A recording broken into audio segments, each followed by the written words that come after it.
Hello guys, welcome back to my channel Sreeja's ব্লগে তোমাদেরকে অনেক অনেক ভালোবাসা। গুড মর্নিং সবাইকে। তো চলো আজকের সকালটা এভাবে শুরু করছি। আজকে এখনও পর্যন্ত আমরা গোয়ালিয়রতেই আছি। আজকে গোয়ালিয়র ফোর্ট দেখতে যাচ্ছি আমরা। অবশ্যই তোমরা কিন্তু কেউ মিস করো না, পুরো ভিডিওটা কিন্তু চলে এসছে আজকে। দেখো আজকে ফোর্ট দেখতে যাওয়ার জন্য রেডি হয়ে তো বেরিয়েই পড়েছি। আর দেখতেই পাচ্ছ আমরা প্রায় অটোতে উঠে পড়লাম, দিয়ে চলে এলাম ফোর্টের সামনে। তো ফোর্টের সামনে এসে কিন্তু প্রথমে কিন্তু এখান থেকে অনেকে হেঁটে যাওয়া যায়, খানিকটাই লাগে। তবে আমরা যেহেতু বাচ্চা কাচ্চা নিয়ে এসেছি, তো সেই জন্য কী করলাম, নিচে একটা গাড়ি থাকে, সেখানে গাড়ি ভাড়া করতে লাগে। তো 600-700 টাকা মতো নেয়। তো তারা ওখান থেকে ফোর্টের ভেতরে ঢোকায় না, বাইরেটুকু পৌঁছে দেয়। তো চলো আমরা সেভাবেই আমরা ঢুকে পড়লাম ফোর্টের উদ্দেশ্যে ঢুকে পড়লাম। তো প্রথমেই এসেই আমরা এখানে চলে এলাম। এখানে একটা বিশাল বড় কুয়া আছে। তো আর সঙ্গে এই দেখতেই পাচ্ছ গাইড ছিল না, তো শুধু ভিউটাই ভালো করে দেখলাম। খুব সুন্দর লাগছে, খুব সুন্দর জায়গা।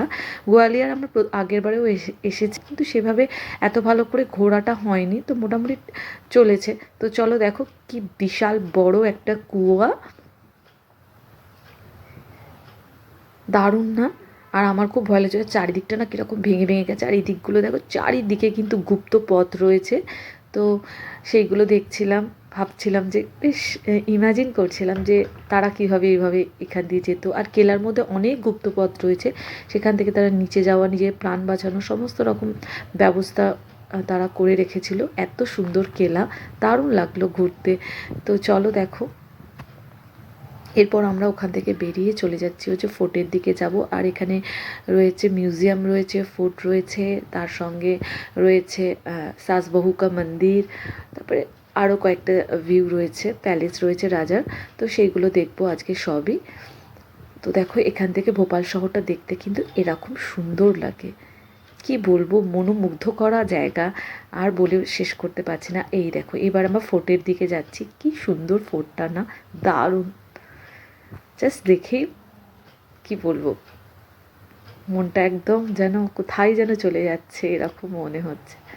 দেখতে কি ভালো লাগে না ঘোরার সময়, সেই দৃশ্যগুলো সঙ্গে এই ব্যাপারগুলো খুবই মজা লাগে। তারপরে সেই বাড়িতে এসে তো সেই একই ধরনের লাইফস্টাইল, তো সব জিনিসটাকে উপভোগ করতে হয়। যেমন ঘোরা, সেরকম বাড়ির পরিবেশ সমস্ত কিছু নিয়েই আমাদের জীবন। তো সেই জন্যে সব কিছুটাকে এনজয় করার চেষ্টা সবাইকে করা উচিত। তো আমি তো এভাবেই এনজয় করি, যখন ঘুরতে যাই তখন ঘোরার মতো মনে উড়ে উড়ে উড়ে উড়ে বেরিয়ে যাই। আর যখন বাড়িতে থাকি তখন বাড়ির মতো সংসার নিয়েই মেতে থাকি। তো এখন যখন ঘুরতে এসেছি তখন ঘোরার মজাটাই নিই। তো এবার দেখো এখানে মন্দির, এখানে আমরা টিকিট কেটে নিলাম। টিকিট কেটে নিয়ে এবার আমরা কেলার ভেতরে ঢুকবো। কেলার ভেতরটা এত সুন্দর যে কি বলবো। চলো এবার আমরা কেলার ভেতরে ঢুকছি। এটা হচ্ছে মানসিংয়ে প্যালেস, মানসিং প্যালেস ওটা। তো ওই যে ব্লু কালারের যে প্যালেসটা দেখলে ওটা মানসিং প্যালেস। তো সেখানেই আমরা ভেতরে ঢুকবো, চলো। আর এখানে লজ্জাপতি গাছ ছিল, সেখানে হাত দিয়ে আমি দেখছিলাম, সৃজাকে দেখাচ্ছিলাম, দেখ এ হয়ে যাচ্ছে দেখো।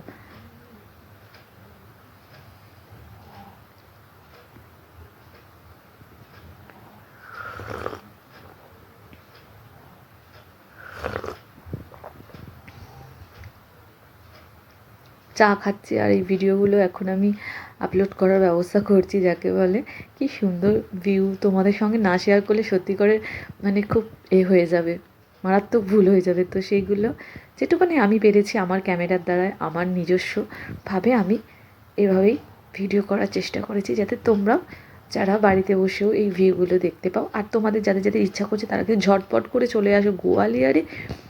ফোর্ট দেখতে হলে কিন্তু তোমাদেরকে তাড়াতাড়ি করে আসতে হবে, বেশ ভালো লাগবে, খুব সুন্দর একটা জায়গা।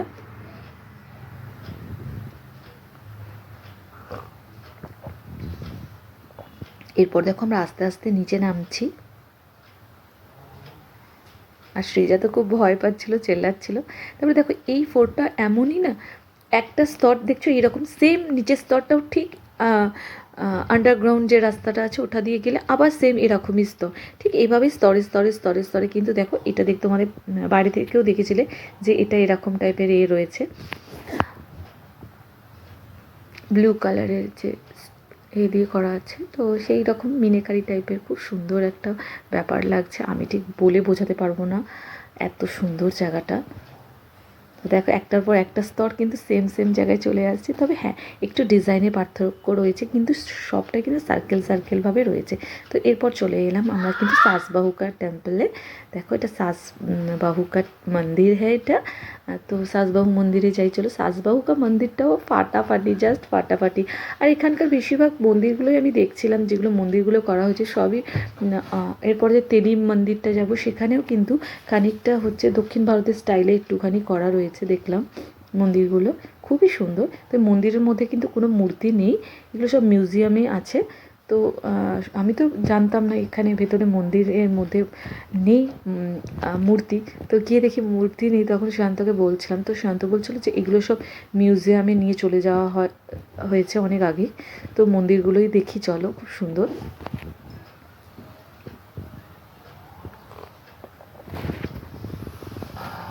কি সুন্দর না কারুকার্য, সত্যি করে আমাদের ইন্ডিয়ান কালচারে এত সুন্দর কারুকার্য সমস্ত কিছু, যে স্থাপত্য ভাস্কর্য এত সুন্দর যে বলে বোঝানো, কি সুন্দর কারুকার্য, তাই না?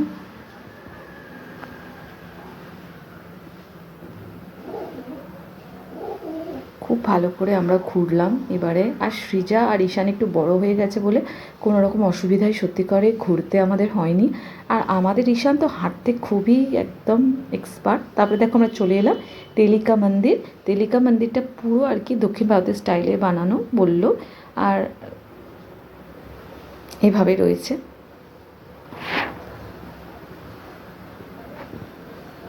তো চলো তারপরে চলে এলাম বাড়ির পথে। তো ধরে নিয়েছিলাম হচ্ছে সন্ধেবেলায়, যাকে সন্ধেই বলতে পারো, 5:30 নাগাদ ছিল হচ্ছে আমাদের বন্দে ভারত। তো বন্দে ভারতে করে আমরা চলে এলাম বাড়ি। টাটা। ব্লগগুলো কেমন হলো বলবে।